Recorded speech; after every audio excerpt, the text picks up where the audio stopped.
welcome back to our YouTube channel বর্ণময় 36। আজকে বর্ণময় 36 এ NEP third same মাইনরের অর্থাৎ Bangla pass যাদের আছে তাদের সাজেশন নিয়ে চলে এসেছি আমি। তো চলো আর দেরি না করে আমরা সাজেশনটা শুরু করি।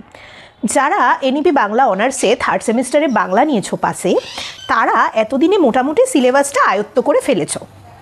সিলেবাসের মধ্যে তোমরা দেখেছো গল্প ওরিয়েন্টেড একটা পেপার, সেখানে কোশ্চেন আনসার রেডি করার থেকেও যেটা বেশি পরিমাণে তোমাদেরকে নজর দিতে হয়েছে সেটা হচ্ছে টেক্সট পড়ার ব্যাপারে। যারা এখনও টেক্সট পড়োনি তাদেরকে ভিডিও শুরুর আগেই আমি একটা ছোট্ট ইনফরমেশন দিয়ে দিই, তোমরা কিন্তু টুনটুনির বই বা টুনটুনির ছড়া অর্থাৎ ইউনিট 2, ইউনিট 3 অবনীন্দ্রনাথ ঠাকুরের রাজকাহিনী আর ইউনিট 4 প্রদীপেশের বর্মী বাক্স, এই তিনটে কিন্তু একটু পড়ে ফেলবে। এই তিনটে টেক্সট বই যদি তোমরা না পড়ো তোমরা কিন্তু শর্ট কোশ্চেন কভার করতে পারবে না। আর গল্পগুলো পড়া না থাকলে পেপারটা যেহেতু লেন্দি পেপার, তোমরা কিন্তু কোশ্চেন আনসারটাকেও কন্টিনিউ করতে পারবে না, একটু প্রবলেমের মধ্যে তোমাদের পড়তেই হবে। তো তোমরা টেক্সটগুলোকে একটু রিড করতে থাকো, সেই সাথে আমি সাজেশনটা তো আজকে রেডি করেই দিচ্ছি, সুতরাং সবটা একসাথে পেয়ে গেলে প্রিপারেশনে আমার মনে হয় না তোমাদের কোনো ঘাটতি থাকবে। তো চলো বেশি দেরি না করে আমরা ইউনিট 1-এর সাজেশনটা দেখে নিই কী কী রেখেছি তোমাদের জন্য।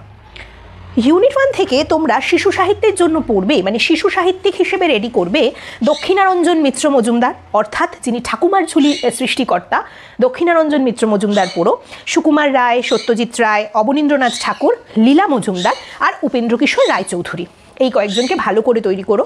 ইউনিট 1 থেকে যদি কেউ শর্ট প্রিপারেশন করতে চাও, শর্টের জন্য যদি কেউ পড়তে চাও, সেক্ষেত্রে তোমরা রবীন্দ্রনাথ ঠাকুরের শিশু সাহিত্য পড়বে, মুকুল পড়বে, বালক, মানে এগুলো হচ্ছে ছোট মানে ছোটদের জন্য প্রকাশিত পত্রিকা সমূহ, মানে ছোটদের গল্প, সন্দেশ কিংবা ধরো সখা ও সাথী, এইগুলোকে শর্টের জন্য একটুখানি রেডি করলে ইউনিট 1 থেকে শর্ট আশা করে তোমরা কভার আপ করতে পারবে।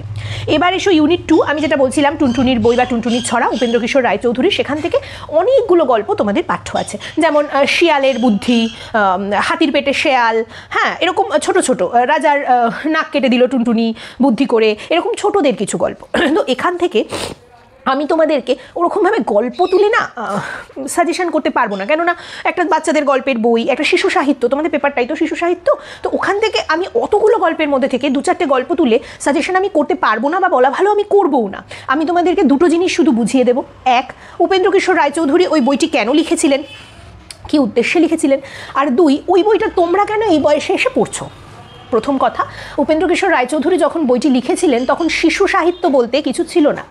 আমি একটা খুব ছোট্ট করে উদাহরণ দিই তোমাদের।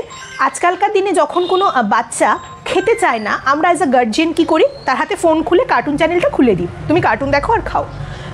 যেই সময়ে উপেন্দ্রকিশোর রায়চৌধুরী এই শিশু সাহিত্য বা উপেন্দ্রকিশোর রায়চৌধুরীর মতো ব্যক্তিবর্গেরা যখন শিশু সাহিত্যে হস্তক্ষেপ করলেন, পেন চালালেন, তখন না এত কার্টুন চ্যানেল ছিল না, বা শিশু সাহিত্যের সম্ভার খুব কম ছিল, সীমিত ছিল।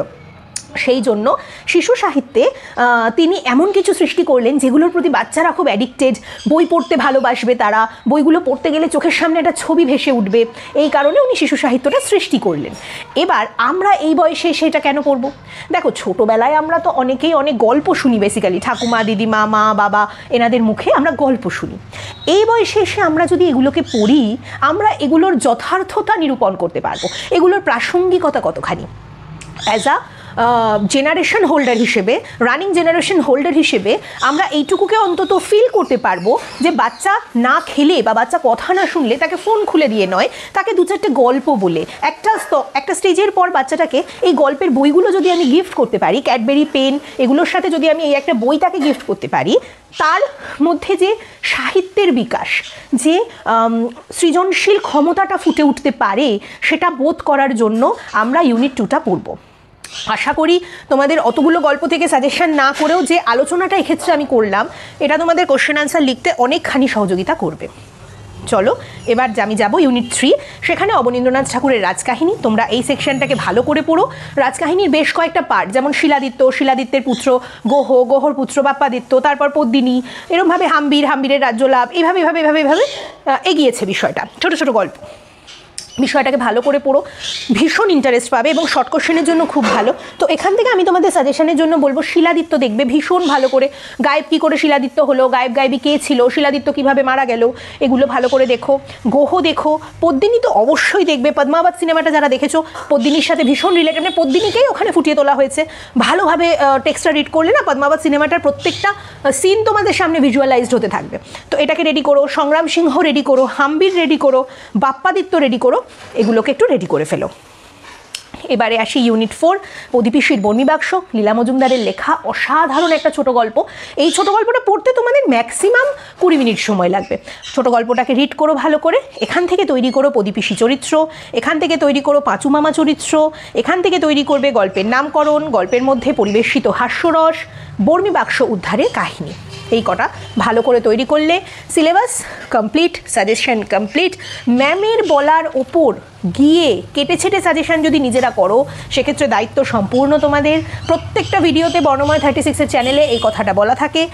আর এর বাইরে গিয়ে যেটা বলবো সেটা হচ্ছে প্রত্যেকটা ভিডিওর মতো এটাতেও বলবো, বর্ণময় 36 আমার সকল স্নেহের ছাত্রছাত্রীদের পরীক্ষার সফলতা কামনা করে। প্রত্যেকে আমার সন্তান সম, আমি চাই তারা প্রত্যেকে হাসি মুখে পরীক্ষার হল থেকে বেরোক। এবং এই ভিডিওটা বন্ধুবান্ধবের মধ্যে শেয়ার করে দিও যারা তাতেও এই ভিডিওটা দেখে উপকৃত হতে পারে। পরীক্ষার দিন তোমাদের হোক, খাতা পেন তোমাদের হোক, আর পরীক্ষার রেজাল্ট সর্বতোভাবে তোমাদের হোক। সব মিলিয়ে তোমাদের সকল ছাত্রছাত্রীর সাফল্য কামনা করে বর্ণময় 36-এর এনইপি থার্ড সেম মাইনরের সিলেবাসের সাজেশন আমি এখানেই কমপ্লিট করলাম। সকলে পড়াশোনায় মেতে থেকো, ভালো থেকো, সুস্থ থেকো। দেখা হচ্ছে পরের কোনো একটা ভিডিওতে।